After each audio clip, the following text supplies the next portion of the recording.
On Radio Chile. Las opiniones vertidas en este programa son de exclusiva responsabilidad de quienes las emiten y no representan necesariamente el pensamiento de On Radio Chile.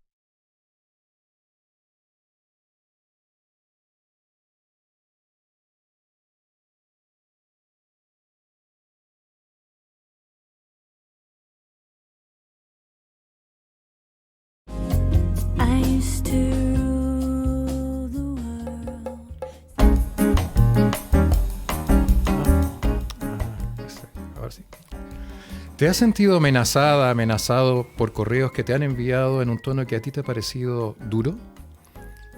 ¿Te bombardean diariamente en Facebook, Twitter, WhatsApp o Instagram con mensajes y sientes que no alcanzas a mantener el paso? Enviaste una instrucción súper clara por escrito, con lo que necesitabas que se hiciera. De hecho, te quisiste asegurar al mandarla por escrito que no hubiera posibilidad alguna de doble interpretación. ¿Y aún así las cosas no se hicieron como las querías? ¿Te pidieron armar una presentación de un proyecto o una idea y no sabes por dónde empezar? ¿Alguien que tú conoces ha sido víctima de cyberbullying? Hola, mi nombre es Juan Enrique Gómez, soy coach. Bienvenidos al segundo programa de Pensar en 360. La semana pasada empezamos a abordar el tema de las comunicaciones. Vimos la importancia de escuchar de verdad. Hoy abordaremos otro aspecto muy importante de la comunicación, la escrita. Desde tiempos inmemoriales, los seres humanos han utilizado formas simbólicas para comunicarse, desde las pinturas rupestres, los geoglifos, las esculturas, entre muchas otras. En algún momento de nuestra evolución, cuando nos hicimos sedentarios, apareció la escritura. Junto con ella, empezaron a surgir las distintas formas de registro escrito, como los papiros, los manuscritos, los libros, etc.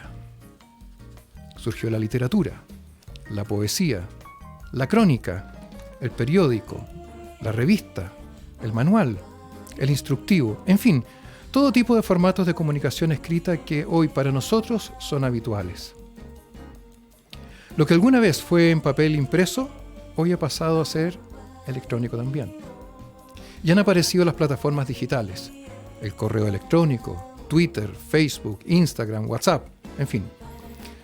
Cada día aparecen nuevas plataformas de comunicación escrita. La comunicación escrita tiene muchas ventajas, sin duda alguna, pero también tiene otros efectos potenciales y ha sido fuente de muchos problemas, como los que enunciamos al inicio de este programa. Los mensajes escritos no son neutros, tienen emocionalidad detrás. Para hablar de estos temas, he invitado hoy a una persona con mucha experiencia en la comunicación escrita y particularmente en medios digitales. Sua Fuentes, periodista, experto en marketing, docente, coach y además criador de perros, que trata de vivir la vida con pasión. De hecho, tiene un sitio justamente que se llama Pasión. Así es, Juan Enrique. Hola, Sua, ¿cómo estás? Muy bien, ¿y tú? Muy bien, gracias. Qué bueno. Gracias por aceptar la invitación de participar con nosotros en este programa. Encantado.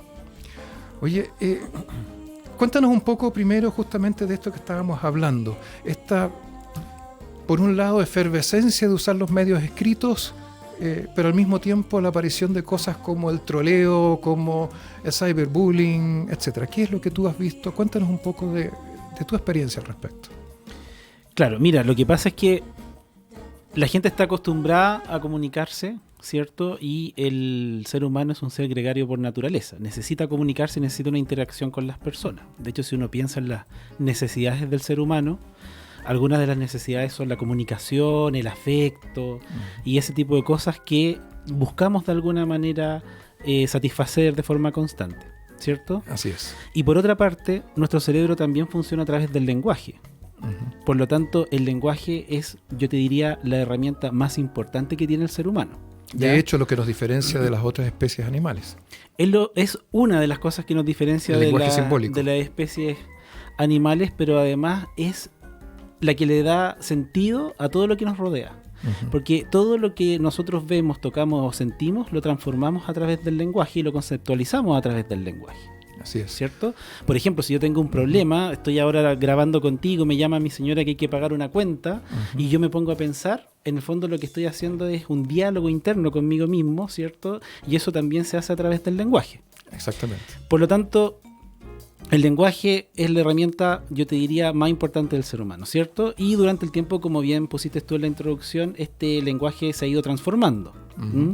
Primero con simbolismo, ¿cierto? Así es. Y teníamos los temas rupestres, las esculturas y todo eso, que si tú te das cuenta hoy día en el lenguaje hemos ido involucionando hacia lo mismo a través de los memes y la memética, ¿cierto? Exactamente, estamos volviendo hacia los símbolos más que hacia las palabras. Y eso tiene una explicación, y por eso el sentido del tema de los problemas que se dan cuando nosotros nos tratamos de comunicar solo mediante el uso de la escritura.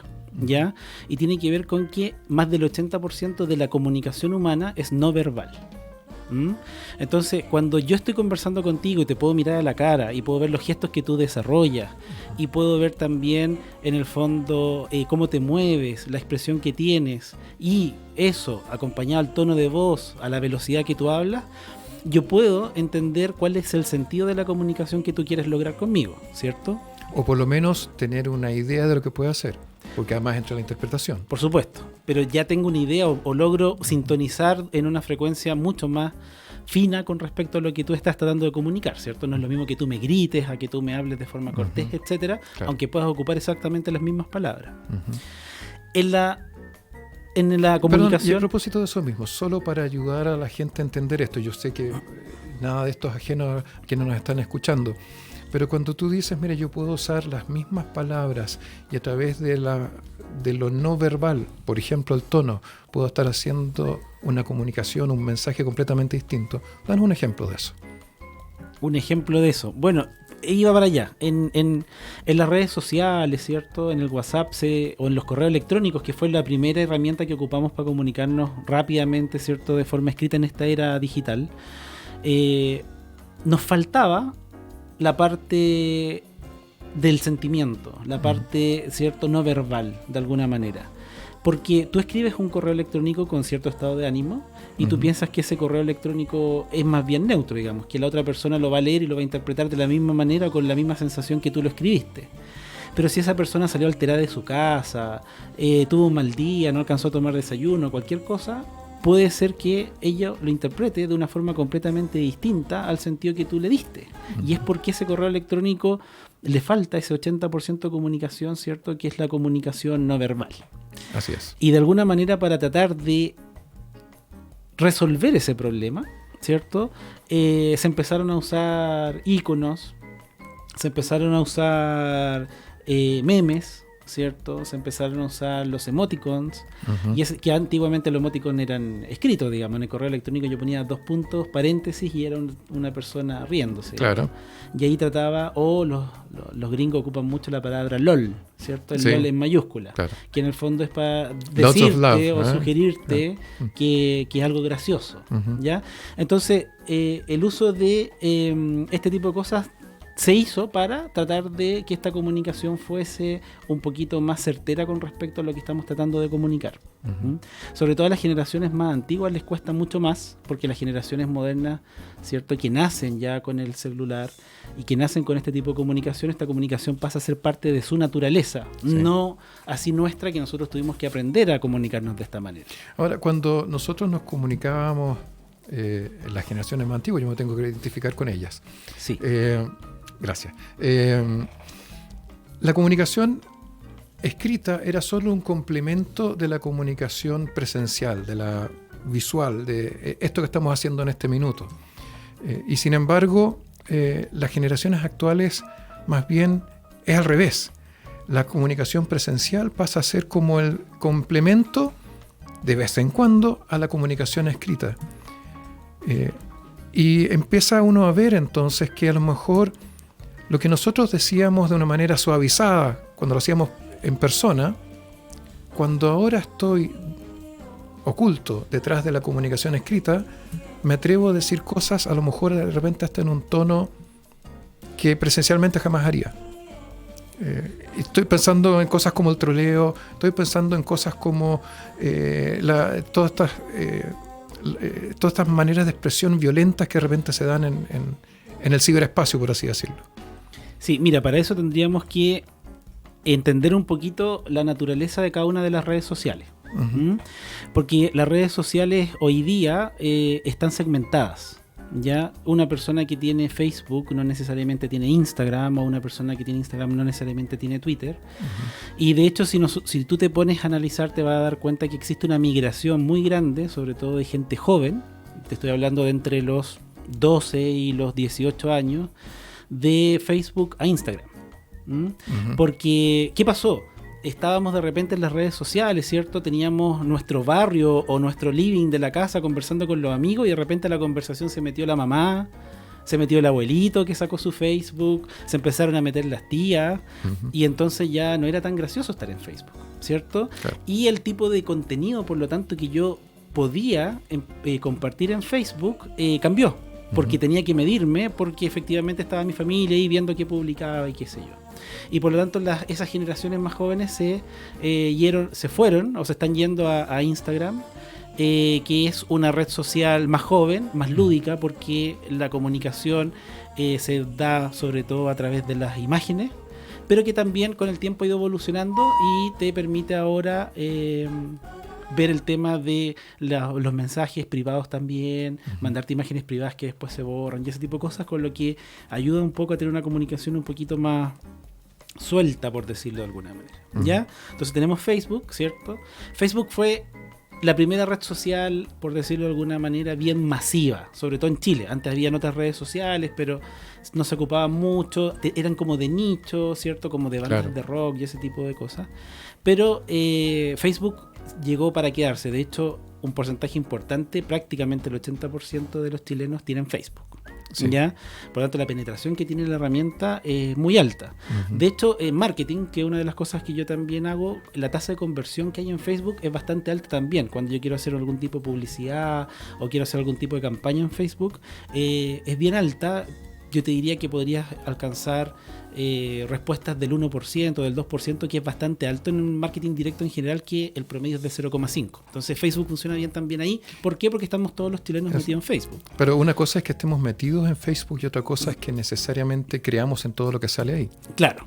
Ese es uno de los temas también relevantes, que hay algunas redes sociales que me permiten ocupar la figura del avatar, ¿cierto? Que es una identidad que yo me puedo crear en el ciberespacio.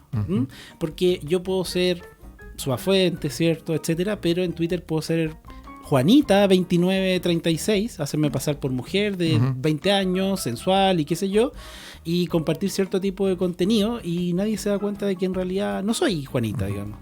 Pero en Facebook es más difícil, porque Facebook tiene que ver con una red social que está más ligada, como hoy día, como estamos todos metidos, a lo familiar, y normalmente te conozco, y tiene que ver más con el reencuentro de compañeros de curso, ese tipo de cosas. Entonces no es todavía tan etéreo la herramienta Facebook como si lo puede ser Twitter o lo puede Instagram, tampoco, porque hay un tema de imágenes, pero igual se van generando avatars, entre comillas, o se van explotando otros lados de las personas.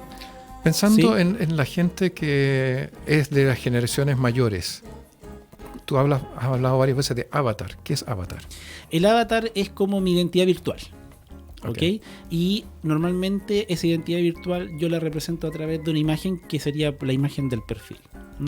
Y en base a esa representación yo lo que construyo es una identidad virtual. Esa identidad virtual en su conjunto es un avatar. Ya como la película, en el fondo, que este tipo lisiado, ¿cierto?, se enchufaba, entre comillas, en un nuevo cuerpo y se hacía pasar por otra persona. En el ciberespacio podemos hacer exactamente lo mismo, digamos. ¿Ya? Esa es la figura del avatar. Entonces, en las redes sociales podemos tener, ¿cierto?, distintos tipos de avatar o de personalidades. ¿Ok? Entonces, una vez que tengo una personalidad que está creada y que no es mi propia personalidad ni es mi propia imagen, ¿qué me detiene, en el fondo, a hacer troleo o a decir lo que yo quiera decir, si al final no existe un costo para mí? ¿Me explico? Normalmente cuando nosotros nos relacionamos y nos comunicamos, tratamos de ser empáticos con la otra persona, porque la tenemos al frente, ¿cierto? Porque es de humano tratar de no herir a la otra persona, porque además la comunicación efectiva se da en un entorno de simetría, ¿cierto? Y de sintonía, pero en las redes sociales no tengo ningún costo a decir cualquier cosa. Por lo tanto, no existe un filtro, ¿cierto?, de las personas a dar su opinión, aunque nadie se las pida, a decir, ¿cierto?, cosas que a lo mejor la prudencia les diría que en forma personal no las dijeran. Ok, vamos a explorar un poco más justamente este tópico después de esta pequeña pausa. Una pausa en la conversación. Volvemos con Pensar en 360.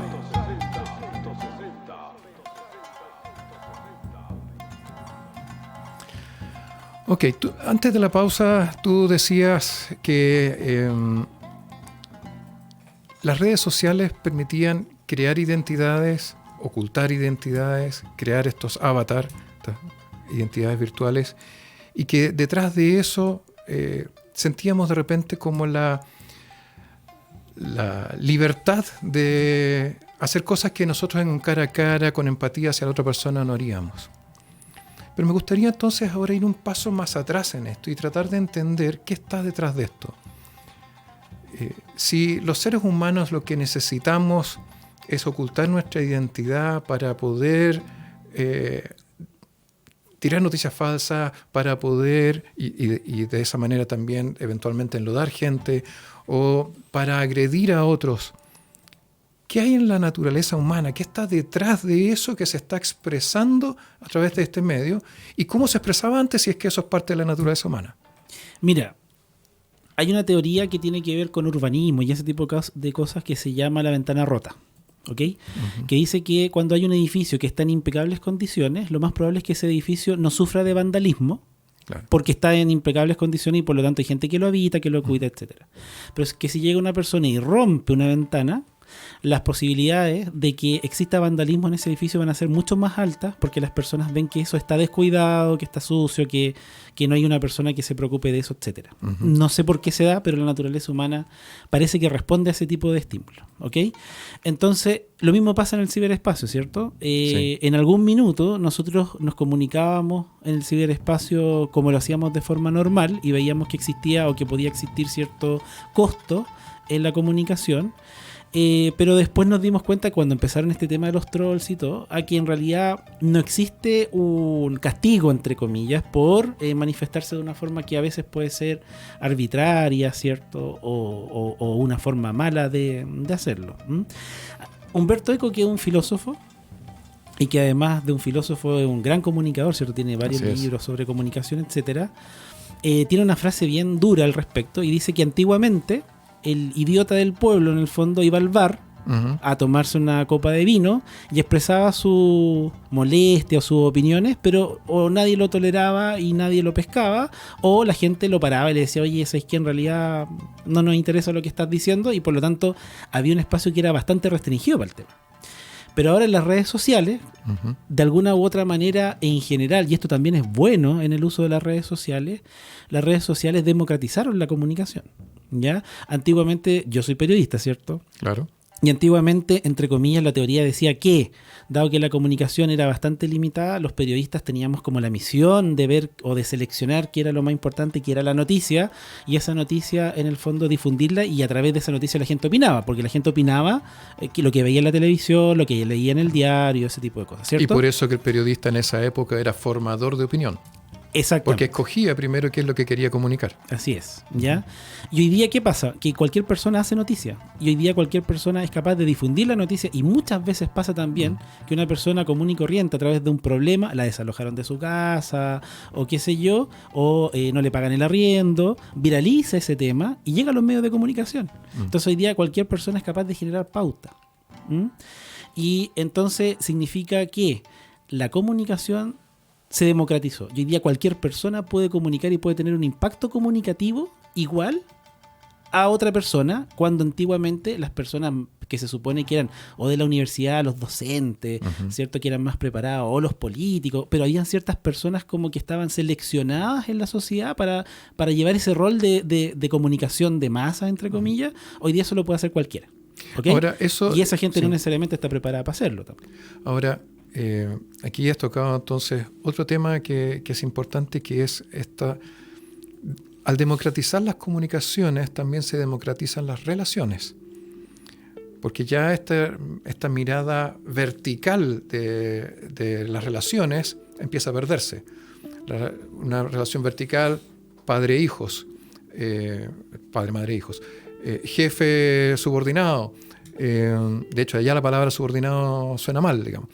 En fin, por poner dos ejemplos muy cotidianos, se ven afectados porque si yo puedo democratizar la comunicación, también empieza a nivelarse la relación. ¿O estoy mal? Claro, pasa. O sea, de hecho, por ejemplo, ahora que mañana juega Chile, ¿cierto? O estos días jugó Chile el tema de la Copa América, es relevante porque Alexis Sánchez o el Rey Arturo suben una foto y la gente se comunica con ellos de forma directa, cosa que antes era imposible de hacer, digamos. Y le da su opinión y les tira vibra, y además vemos comerciales en la televisión incrementando esto, ¿cierto? Tu opinión es importante, sí. Apóyanos a través de tu celular, etcétera. Entonces, hoy día efectivamente se lleva a la comunicación a esa horizontalidad en el fondo, donde no existen jerarquías de ningún tipo. Pero la gente no siempre sabe manejar bien el tema de lo horizontal, digamos, en la comunicación, porque hay gente que efectivamente no está preparada, y además hay un tema bien importante que también se da en el tema del marketing, que tiene que ver con el costo de la oportunidad. Cuando yo me voy a cambiar de marca o me voy a cambiar de proveedor o me voy a cambiar de algo, siempre evalúo cuál es el costo como persona que significa cambiarme a una alternativa distinta, ¿cierto? Sí. Y de hecho, si ustedes se dan cuenta, cuando yo llamo a un call center para reclamar, espero mucho tiempo, ¿cierto? Y muchas veces me aburro, claro. O me aburro y dejo de llamar al call center y corto y no reclamo. ¿Por qué? Porque lo que hace la empresa es generarme un costo. Voy a estar 2 o 3 minutos perdiendo, escuchando una grabación, y eso hace que solo la persona que tenga un reclamo muy importante, en el fondo, permanezca en línea. ¿Ok? Claro. Eso está creado y está diseñado de esa manera en el fondo. Y mientras más espera en línea, más se incrementa su nivel de emocionalidad, por decirlo elegantemente. Claro, pero sirve como un filtro, ¿ya? De filtrar realmente las personas que tienen un problema serio. Pero si esa misma persona reclama por Twitter, por ejemplo, no tiene ningún costo. Porque se mete a su internet, que ya está conectado probablemente 24/7 prácticamente, ¿cierto? Y tuitea y pone a la compañía en cuestión, y su costo de ese reclamo es 0. Entonces, ¿ahí qué pasó? Se incrementaron los reclamos. Porque ahora ya no me cuesta tanto reclamarle a la empresa y ya no me cuesta tanto dirigirme a la empresa de forma directa, en el fondo. ¿Me entiendes? Sí. Y ese mismo fenómeno pasa con el tema del troleo. El costo que yo tengo no lo he visualizado todavía. Si tú te das cuenta, el otro día salió una noticia que decía que Estados Unidos, antes de dar una visa, iba a investigar tus redes sociales. Y muchas empresas, antes de contratarte, también revisan cuáles son tus opiniones y qué sé yo en las redes sociales, ¿cierto? De hecho, hay una historia sabrosa de eso, yo que me dedico también, entre otras cosas, de vez en cuando a la selección de personal. Una historia real de una persona que participó en un proceso de selección para una empresa X, y uno de los gerentes vio que esta persona estaba postulando y dijo: yo lo quiero entrevistar. Llega la persona a la entrevista y le pregunta: bueno, cuéntame por qué usted quiere trabajar con nosotros, qué opina de nuestra empresa. Y empezó, obviamente como buen candidato, a contar todas las cosas maravillosas de la empresa. Mire qué interesante lo que me está diciendo usted, señor, porque resulta que usted la semana pasada, sin ir más lejos, en Facebook publicó esto. Usted dijo que la empresa nuestra era una empresa que no tenía conciencia ambiental, que era una empresa poco menos que explotadora. Como comprenderás, ahí se acabó la entrevista. Entonces, hoy en día también parece ser que hay que cuidar mucho qué es lo que uno dice, dónde lo comunica, porque al final del día igual termina rebotando en algún lado. Claro, lo que pasa es que la gente no tiene conciencia de eso. No tiene conciencia hasta normalmente el ser humano aprende las cosas cuando le pasan, ¿cierto? O cuando le pasan a un cercano. Si él le cuenta esa anécdota a sus amigos o le cuenta esa anécdota a sus compañeros, probablemente también ellos se van a empezar a cuidar de qué es lo que postean. Pero hasta que no les pase, van a seguir haciéndolo. Claro. porque efectivamente, como te digo, no hubo un costo ni un filtro de ningún tipo en la medida en que lo estaban haciendo.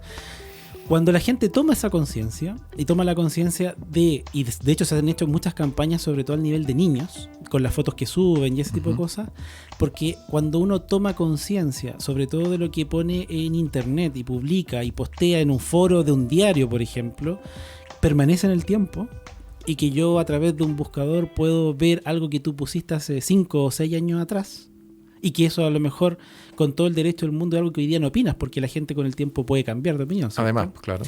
Pero eso queda retratado en el papel, y cuando queda ahí es algo que se vuelve casi eterno en el fondo.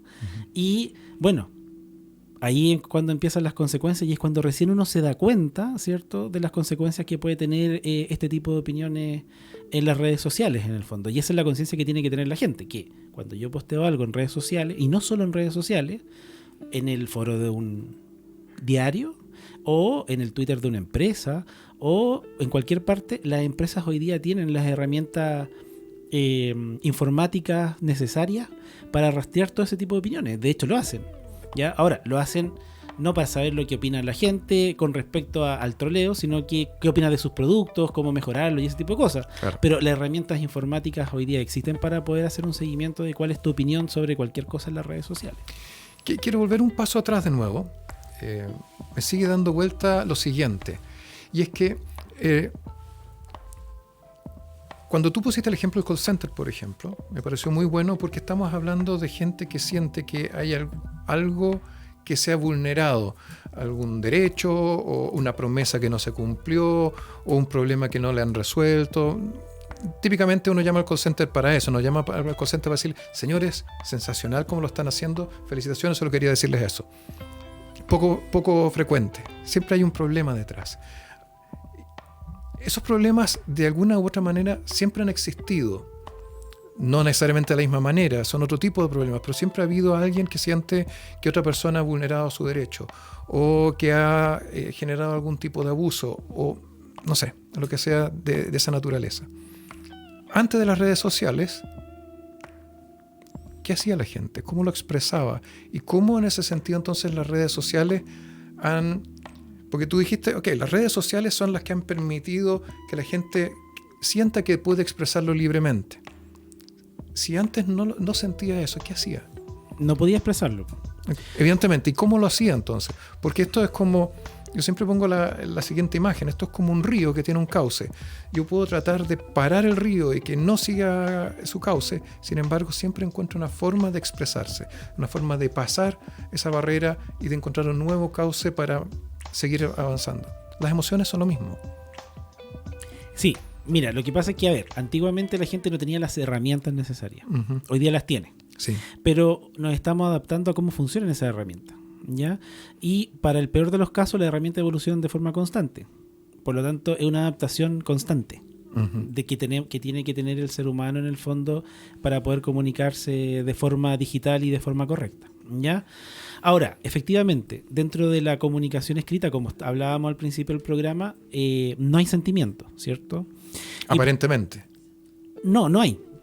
Es decir, no puedo expresarlo. Por lo tanto, le cuesta a la otra persona reconocerlos. Y por eso, no sé si tú te acuerdas en el Festival de Viña cuando estuvo Alice y empezó a comentar el tema de los correos electrónicos. Sí, Quedo atento a tu comentario. Estimadísimo Juan Enrique Gómez. Nos mató porque ahora tenemos que buscar otra manera de decirlo. Pero esos clichés uno los incorporaba en su comunicación en el correo electrónico precisamente porque para tratar de darle algún tipo de emocionalidad. Si yo te pongo estimado Juan Enrique Gómez, que no es una palabra que a lo mejor ocupo si me encuentro contigo en la calle, era precisamente para darle cierta formalidad al correo. Y cuando quedo atento a tus comentarios es porque estoy esperando una respuesta. Claro. Entonces yo trato de darle esa emocionalidad, ¿cierto? Y como te decía adelante, la memética también ayuda un poco en el tema del WhatsApp, sobre todo, ¿cierto? A tratar de graficar de alguna manera ese tipo de emocionalidad. Nosotros no lo ocupamos tanto, pero si uno habla por WhatsApp con un joven de 15 años, toda su comunicación va a ser a través de memes. Claro. O stickers, ¿cierto? Sí. Que son los que tienen el WhatsApp ahora. Y que además son muy entretenidos, digamos. Pero de alguna manera ahí tratan ellos de involucrar la emocionalidad también dentro de la conversación. Ahora, la memética, como bien dijiste tú al principio del programa, es algo que está incorporado desde siempre en el ser humano. De hecho, el meme más reconocido culturalmente es la crucifixión de Cristo. Cierto. Ese simbolismo, ¿cierto?, que se le da a eso, es un meme en el fondo. ¿Por qué? Porque es algo gráfico, pero que detrás tiene un significado, ¿cierto?, que es emocional. Y la gente ve la cruz y se recoge, o le da cierta sensación, o al menos entiende exactamente cuál es el significado de eso, ¿cierto? Que Cristo sufrió por nosotros y qué sé yo. Entonces, ese simbolismo a través de algo gráfico, eso es memética. Sí. Y se ha usado siempre, digamos. Lo que pasa es que ahora, claro, su uso es mucho más cotidiano porque es una forma de tratar de reemplazar esta falta de afecto, de sensaciones o de sentimientos, ¿cierto?, que genera la comunicación escrita y, bueno, que es lo que hoy día estamos ocupando mayormente para comunicarnos. Ok, hay por tanto una forma nueva de expresarse en el ámbito escrito y que de alguna manera también está transformando las relaciones humanas. Y yo me trato de imaginar, tú dices, por ejemplo, la comunicación escrita desde la perspectiva del lector no tiene emoción o le interpreta ciertas emociones. No sé, cuando no existían los memes era porque lo puse con letras mayúsculas, subrayado, en negrita y con 4 signos de exclamación. Eso parece ser, oye, estoy realmente molesto o esto es súper urgente, súper importante. Además, si le cambiaste color, en fin, eran formas de expresarlo, pero que no están dentro de la comunicación formal habitual, por ejemplo, de una empresa. ¿Ya? Me cuesta imaginarme, y eso puede ser simplemente restricción mía de que no se me ocurre, que en una empresa el gerente ahora mande un memo interno con memes para decir, mira, esto a mí realmente me urge, o esto es súper importante, no lo dejen de mirar, o no sé, tengo mucha fe en ti. Cualquier cosa de ese tipo que el meme refuerce en lo escrito. ¿Ya? Me cuesta imaginármelo. Pero sin embargo, es toda esta comunicación, como estábamos hablando, esto también de democratizar las comunicaciones y por ende también de ir democratizando las relaciones, claramente va a tener un impacto también, o ya debe estar teniendo un impacto en las empresas. Hacemos una breve pausa y a la vuelta nos cuentas al respecto. Un panorama integral sobre nuestro día a día. Sigue escuchando Pensar en 360.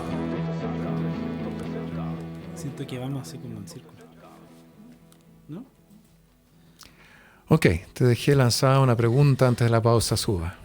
Mira, las empresas lo resuelven de una forma más tradicional en el fondo, ¿cierto? Primero, con la comunicación más directa de las planas mayores con las planas, ¿cierto?, que están más abajo. Hay programas en el cable, por ejemplo, jefe encubierto y ese tipo de cosas, ¿cierto? Que el jefe se hace pasar por un empleado más para poder tener una comunicación directa y más cercana con la gente y poder saber cuáles son, o enterarse cuáles son los problemas reales de la empresa, ¿cierto? Sí. Pero además, hoy día, nosotros ya no hablamos de empleados, hablamos de colaboradores y desde la perspectiva de la comunicación los tratamos como clientes internos. Entonces, ¿qué es lo que hacen las empresas hoy día? Hacen campañas de comunicación. Y cuando hay un tema que es muy importante, lo más probable es que sea acompañado, no es solo un correo electrónico, sino que puede haber un video que te ayuda a representar la emocionalidad de lo importante que es para la empresa, o en el peor de los casos un afiche que grafica, ¿cierto?, a través de la fotografía qué es lo que nosotros te queremos comunicar. Entonces, si te empiezas a darte cuenta, está el factor gráfico igual incorporado en la comunicación interna de la empresa. ¿Y sientes en ese sentido entonces, y a lo mejor a través de lo que a ti te ha tocado ver, que las empresas efectivamente también están cambiando su manera de relacionarse con la gente, o son algunas las que lo están haciendo y hay otras que todavía tienen espacio para ir creciendo?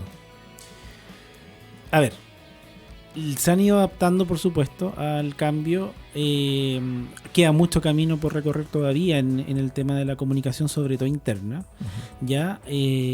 Porque además Yo hago clases en la universidad, como tú sabes, y le hago clases a gente de marketing y también le hago clases a gente, por ejemplo, que estudia recursos humanos, capital humano.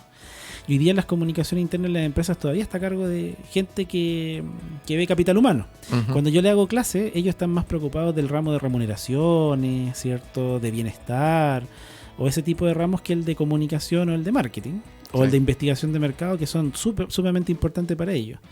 Que son los ramos que yo les hago. Y ahí les hago hincapié precisamente en esto. O sea, hoy día las empresas todavía le dan su comunicación interna a las personas de capital humano, y a lo mejor sería importante cuestionárselo y ver si una persona más capacitada, entre comillas, o que en el fondo su foco de dirección profesional esté más relacionado con la comunicación. Puede ser una persona que haya estudiado capital humano, pero que quiera especializarse, por ejemplo, en el tema de la comunicación interna. Para que esa comunicación sea más eficiente, porque finalmente esas personas no tienen toda la herramienta. Basta hacer la comparación entre el sitio web de la empresa, ¿cierto? Con la imagen, Claro. el tono que ellos tienen, y meterse a la intranet de la misma empresa, y te vas a dar cuenta que la gráfica, que el tono y todo son completamente disímiles, cuando deberían estar en conversación, ¿cierto? Y si tú después vas a la organización y observas los otros elementos de comunicación, como puede ser Un diario mural que el todavía se diario mural, ocupan. ¿no? Y el diseño físico del lugar, los colores que usan, el tipo de mobiliario, que también son parte de un tema comunicacional, no necesariamente tampoco conversan ni con la intranet, ni tampoco con la página web. Claro, pero ahí te das cuenta que es porque no hay una visión única de esa comunicación, sino que hay personas distintas pensando distinto en la comunicación. Entonces, por eso a veces en la empresa puede pasar eso, pero también en las empresas se está ocupando muchas herramientas informáticas para tener esta comunicación directa. Hay empresas que ocupan el WhatsApp para comunicarse, ¿cierto? Además del correo electrónico. Hay empresas que tienen redes sociales internas, ¿cierto? Muy parecidas a Facebook, donde ellos van poniendo en el fondo el progreso de los trabajos, comunicándose con los otros miembros del equipo, etcétera. Por lo tanto, tampoco es muy ajeno a la empresa el tema de la comunicación interna. Lo que pasa es que hay un marco. Si yo me estoy comunicando en la red social de la empresa interna, que sirve para, ¿cierto?, llegar a los objetivos de la organización, el tono de comunicación que yo voy a ocupar como persona va a ser distinto que si es que estoy tuiteando algo en contra de, no sé, un político, un deportista porque perdió un partido, ¿cierto? Ahora, la comunicación escrita muchas veces tiene como objetivo la información más que la comunicación. Informarte que vamos a hacer tal cosa, que informarte mis expectativas respecto al trabajo que tienes que hacer, o cosas de ese tipo.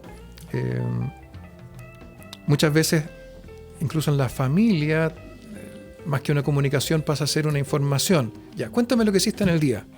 ¿Ya? Y vamos pasando lista, vamos haciendo un chequeo. Y cuando la comunicación es escrita, padres-hijos, por ejemplo, es de coordinación, muchas veces. Oye,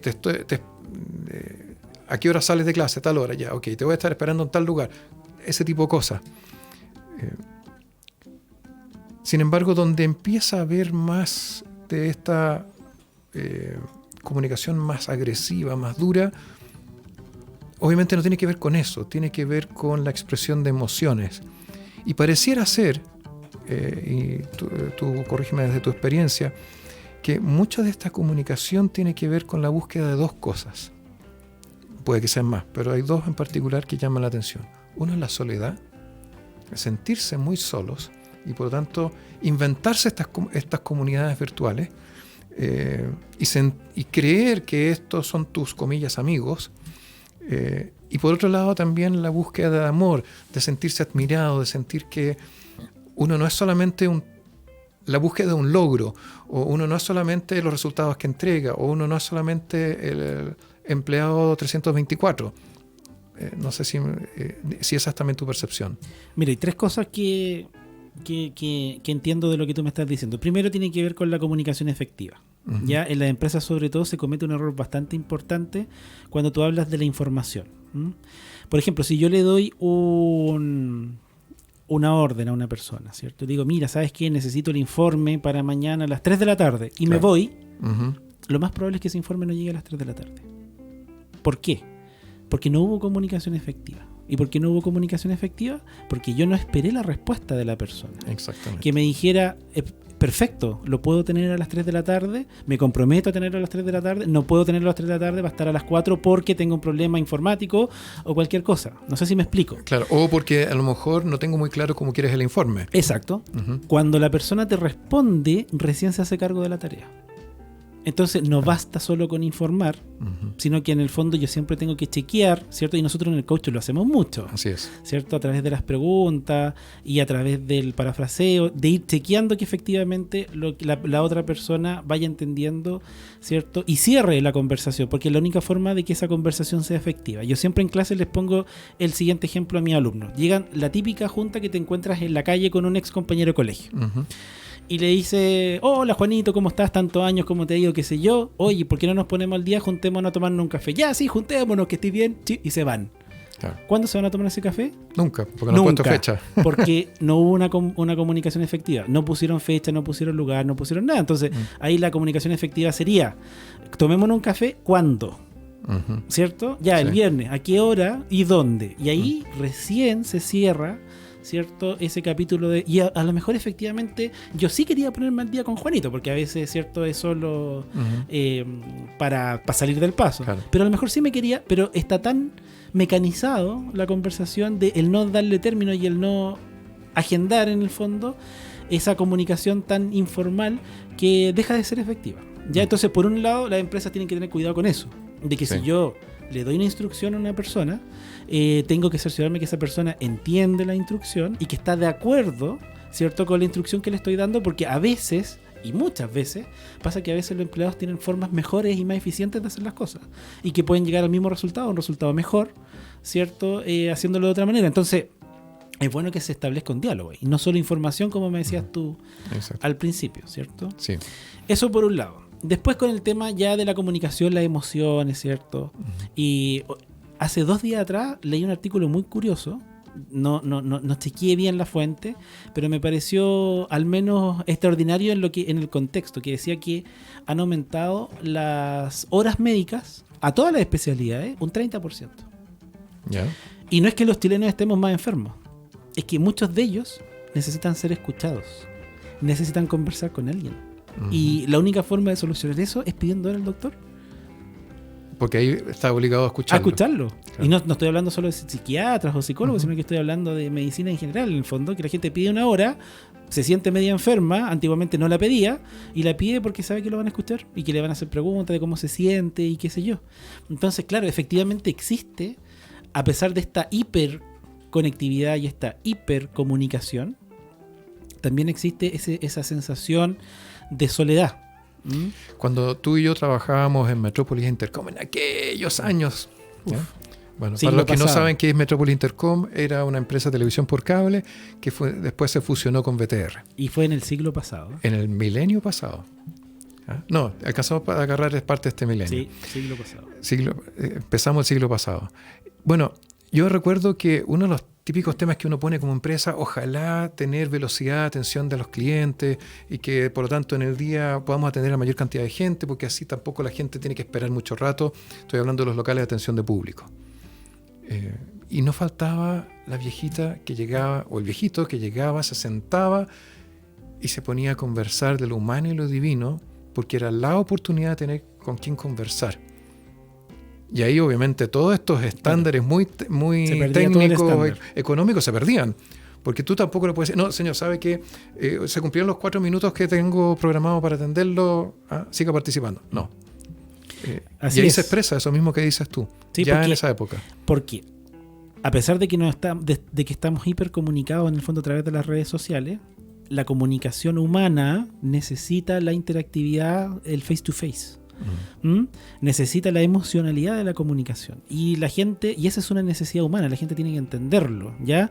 Y por lo tanto lo voy a buscar de alguna manera. Aunque sea yendo, como dices tú, al centro de atención de la empresa de cable o pidiendo hora al doctor, como está pasando ahora. Entonces la gente sí necesita comunicarse, esta comunicación face to face, que se hace difícil porque hoy día todo lo puedo hacer de forma digital.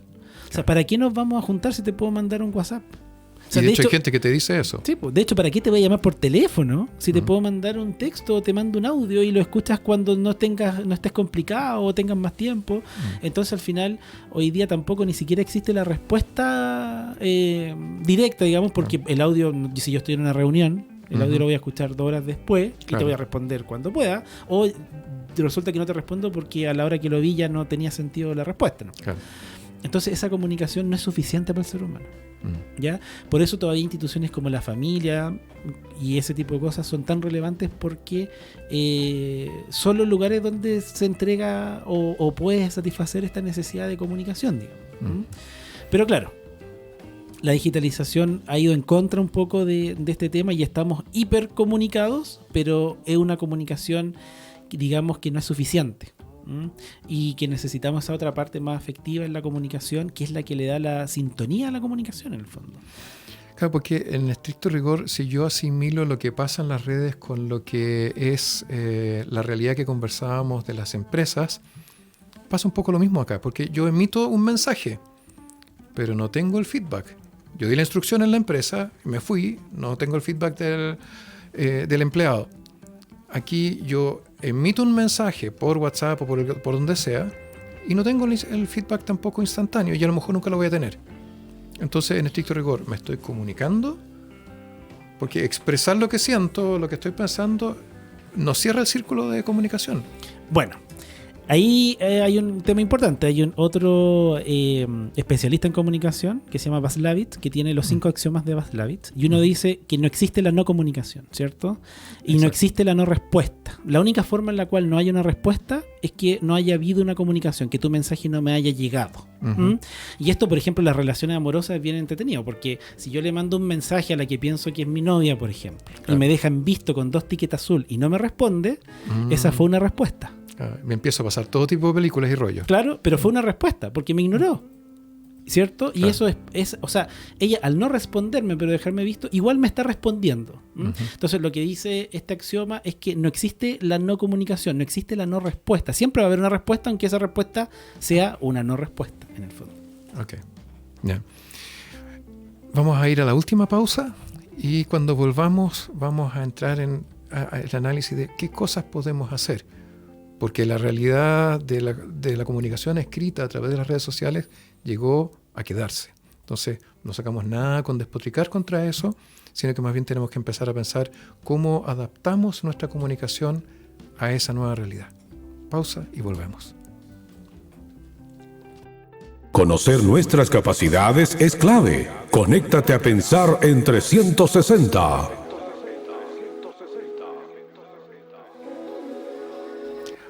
Ok, ¿qué hacemos en este mundo hiperconectado con estas comunicaciones como las que hemos estado describiendo?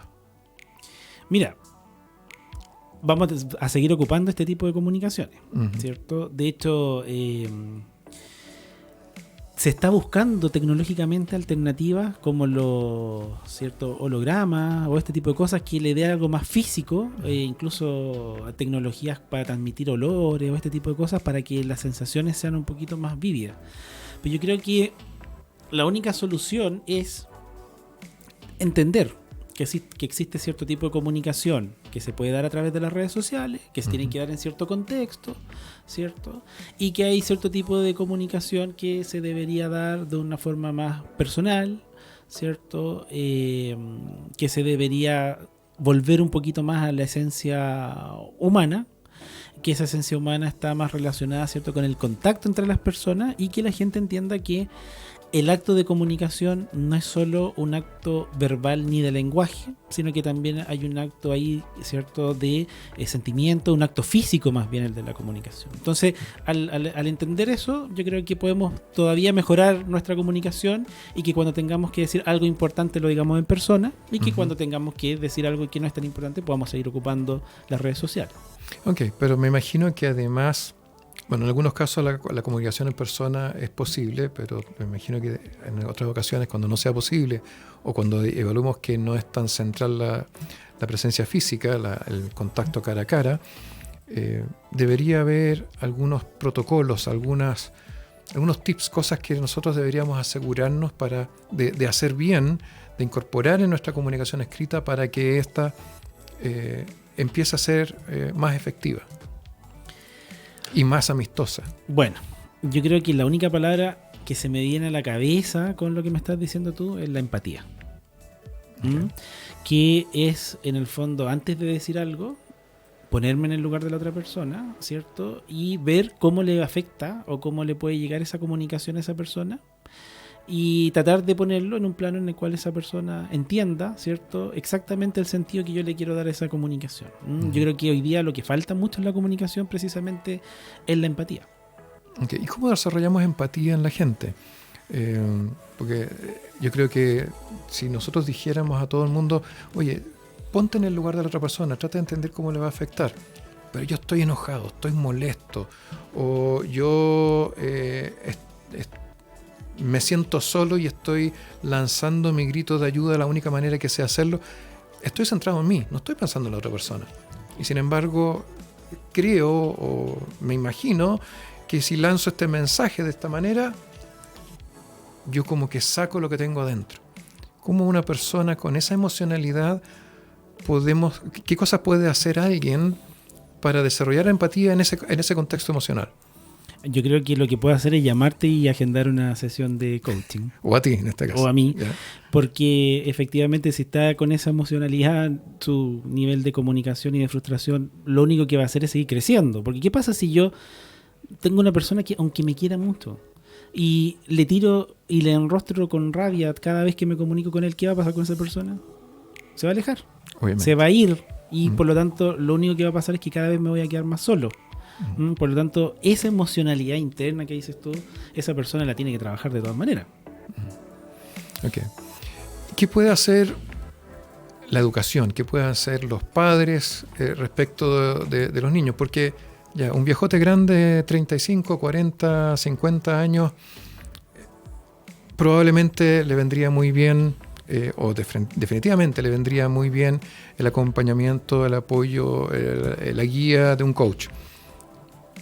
Un niño de 10 años que está usando su celular, ¿qué podemos hacer con ellos para que aprendan a usarlo bien o para que sean capaces de expresar esa emocionalidad de una forma adecuada?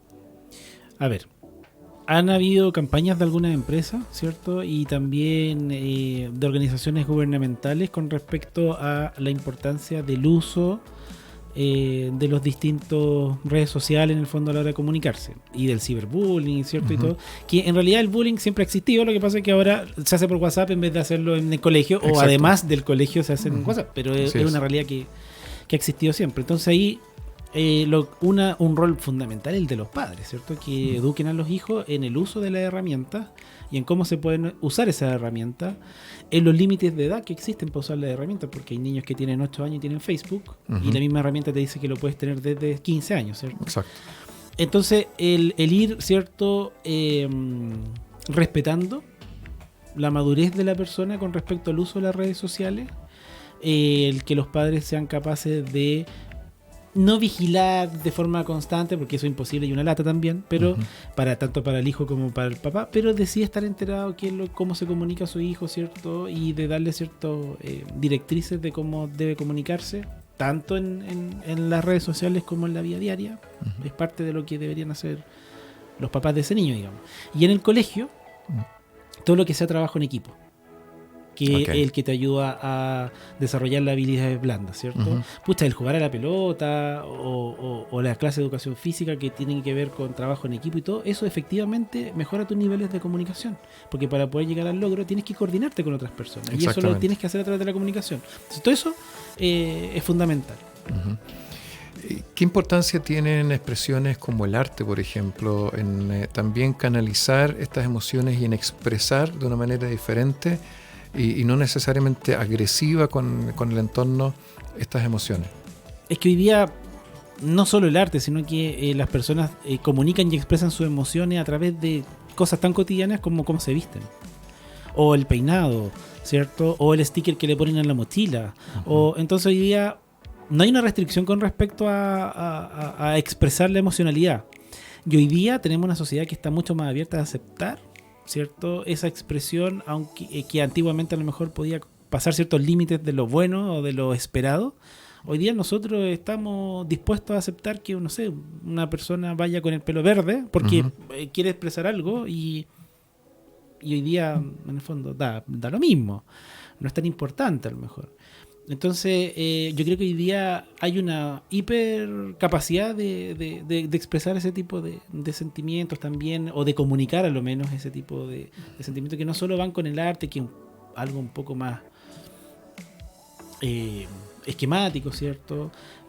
Sino que se puede expresar a través de cosas tan cotidianas como la ropa que me pongo, el color de ropa, etcétera. Y la otra pregunta que me surge es, los padres tienen un rol importante, claramente el colegio también, y cuando el padre no tiene las herramientas para eso, porque él a su vez viene de entornos donde nunca se le enseñó la empatía, donde nunca se le enseñó cómo comunicarse adecuadamente, o donde incluso a lo mejor pudo haber tenido muchas restricciones en la comunicación, ¿no? Los niños no hablan en la mesa frente a los adultos, por decir algo, o los niños no lloran, o no expresan emociones, niños o niñas, dependiendo del caso. No, usted tiene que esperar a que los demás hayan hablado y obviamente no puede entrar en contradicción con. Y con eso quiero decir entornos que no tienen nada que ver con lo socioeconómico o socioeducacional, sino que en general cuando tienes ese tipo de entornos, ¿qué se puede hacer? Porque al final estos niños que han tenido esas limitaciones en su hogar de repente, buscan sus vías de escape a través de estas redes sociales. Yo creo que esas limitaciones son más generacionales. Yo creo que las generaciones anteriores había más limitante con respecto a lo que el niño podía decir en la mesa y todo, pero que hoy día ya eso no se da tanto como se daba antes. De hecho, hoy día la cercanía o la simetría que hay con los papás, ¿cierto?, de comunicación es mucho más elevada, y un niño es capaz de decirle a la mamá a los 14 años que la lleva al consultorio que quiere pastillas porque está pololeando, digamos. Hoy día eso se da, antiguamente era prácticamente imposible que pasara, por lo tanto hoy día yo creo que la comunicación es mucho más cercana. Ahora, esto es súper personal, yo creo que si tú no lo aprendes de alguien, yo creo que la vida se encarga de enseñártelo igual, porque como estamos en sociedad, lamentablemente siempre vas a tener que estar relacionándote con otras personas, comunicándote con otras personas, ¿cierto? Y de alguna u otra manera ese entorno te va a hacer ver cuál es la mejor forma de hacerlo. Ok. Podemos entonces pensar en un escenario optimista hacia adelante respecto de la capacidad de las personas de aprender a comunicarse más adecuadamente, ser más empáticos y empezar a usar las redes sociales para aquellas cosas que realmente deberían ser, ¿ya? Y no para expresar violencia o no para descargar emociones. ¿Tú eres optimista en ese sentido? Yo soy optimista en todos los sentidos posibles de la vida. Bien. Bueno, eso también lo expresas a través de tu otro hobby, porque para poder ser criador de perros tienes que ser muy optimista. Bueno, sí, tengo un hobby que es criar perros y ahí también se da mucho, ¿eh? Porque hay un tema de comunicación que tiene que ver con los animalistas, por ejemplo. Y a mí me agreden mucho en las redes sociales por tener ese hobby, digamos. Yeah. Porque la gente no lo entiende. Cree que uno lo hace para lucrar y de verdad que es un hobby bastante caro. No se gana dinero con eso, ¿ya? Pero sí existe la satisfacción de... es como un deporte en el fondo. Yo siempre toda mi vida fui deportista, y cuando tu perro se presenta en un show, por ejemplo, yo he mandado perros a Estados Unidos, se presenta un show en Estados Unidos y gana en un ring que es súper difícil de ganar, pucha, uno se siente orgulloso, ¿ya? Entonces tiene que ver con eso. Pero sí, yo al principio, cuando la gente opinaba, yo trataba de explicarle qué era lo que yo hacía, invitaba a gente a mi casa para mostrarle en las condiciones en las cuales estaban los perros y todo, hasta que un día hablé mucho rato con una persona explicándole qué era lo que hacía, por qué lo hacía, cómo lo hacía, para que entendiera que en realidad no tenía que ver con lo que ella pensaba o la visión que ella tenía. Y después de media hora de conversación me dice, ¿sabes qué? Tú no me vayas a convencer de lo contrario. Así que me da lo mismo lo que me digas, porque yo voy a seguir pensando igual. ¿Ah? Y ahí me di cuenta que eso ya era casi una religión. Que era un extremismo en el fondo, porque en todo orden de cosas hay gente buena y mala, ¿cierto? Por supuesto que hay creadores que son malos, pero también hay doctores que son malos, periodistas que son malos, coaches que son malos, todo, de todo. Claro. Y también hay gente que lo hace de forma responsable, que lo hace bien, que tiene sus animales que son en buenas condiciones. Entonces, yo he tenido que lidiar mucho con el tema del cyberbullying, pero al final lo que uno termina haciendo es bloqueando a las personas y sigue derecho. Pero al principio emocionalmente yo sufría mucho con eso, hasta que me di cuenta que era parte de lo que de mi actividad y que tenía que tolerarlo, y después de eso ya. Bueno, ahí tocaste un tema con el que me gustaría ir haciendo un cierre de este programa. Esto da para mucho más y obviamente te vamos a volver a invitar en algún momento futuro para seguir conversando y profundizando en esto. Hay una cosa que yo quiero rescatar de lo último que dijiste. Sí, cada uno de nosotros puede tomar la decisión de escoger en qué ambiente estar, con quién relacionarse. No hay una obligación de estar conectados con todo el mundo y para todo. Si hay un entorno en el cual tú no estás satisfecho, tú no estás contento, cambia tu entorno. No estás obligado a estar ahí. Tú puedes o buscar que cambie la gente, pero puede pasar cosas como la que recién nos relataba Suba, que no importa cuánto hables conmigo, yo no voy a cambiar de opinión. O puede haber otra gente con la que sí puedas dialogar, diálogo, va en dos direcciones, y generar una conversación. Pero no estás obligado a lo imposible, y no estás obligado a estar en un entorno en el que tú no te sientas cómodo. Hay mucho más para conversar al respecto. Seguiremos hablando de comunicación en programas sucesivos. Quiero agradecerle a su presencia. Si ustedes tienen alguna pregunta que le quieren hacer a Suba sobre todo esto que hemos estado conversando, lo pueden contactar a zfuentes@gmail.com. Lo mismo también me gustaría preguntarles a ustedes, ¿con qué se van hoy? De todo esto que hemos estado conversando, ¿qué les ha dejado el programa? Escríbanos y cuéntenos a je@juanenriquegomez.com. Que tengan una linda semana. Las opiniones vertidas en este programa son de exclusiva responsabilidad de quienes las emiten y no representan necesariamente el pensamiento de ON Radio Chile. ON Radio Chile.